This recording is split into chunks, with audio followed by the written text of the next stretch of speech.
Hello everyone and welcome to my channel and welcome to this video. Today we will be painting yet another landscape, and I just wanted to show you how I glued my watercolor paper on top of my MDF board to prevent it from warping. And again, using this Centenaire watercolor paper, 300 GSM or 140 pounds, which I have divided into two parts. Going to be using my own watercolors, earth and sky set. And that's basically everything. We can get started. I pre-wetted the entire paper first using this larger brush. I do want my landscapes to be smaller, so I'm using a smaller paper. You can paint them larger, on a larger scale if that's what you like. Using some sky blue and some turquoise to paint in the sky. And painting it very loosely, creating cloud-like shapes. I don't want to paint one wash, but I do want to make some variety in the sky, and also going all the way downwards into my ground, into the lake or sea, whatever you want to make it to be. This time mixing a little bit more of the sky blue. And first I'm just creating the reflection. In the water I will be painting some land, distant land, so this is going to be a reflection. Adding a bit more of the blue, a bit more of the pigment, this time with a smaller round brush for the reflection. And now I will be painting that land, just following the shape of my reflection. Adding a bit more of the pigment. And now picking up some brown to create the ground at the bottom where I'm gonna place my trees. A bit more saturated. This time I've added a tiny bit of the black also.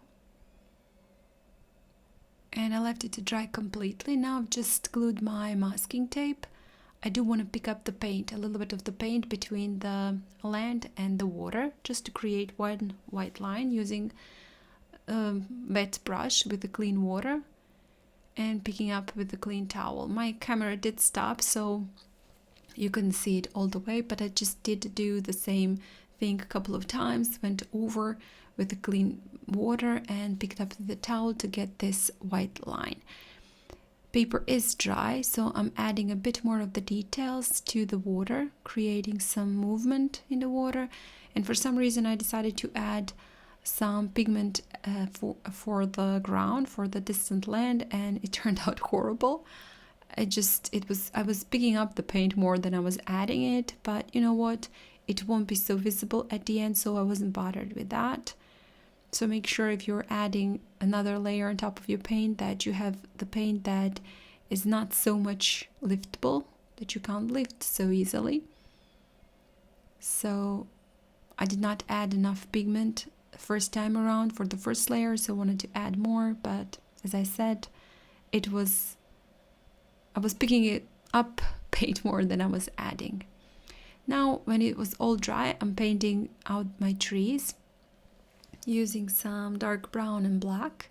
I do want those trees to be very, very thin and tall, so just painting both of them, adding some branches with this again Lebanson brush, very thin and small branches, wiggly, and just going all the way on both of my trees, adding them here and there.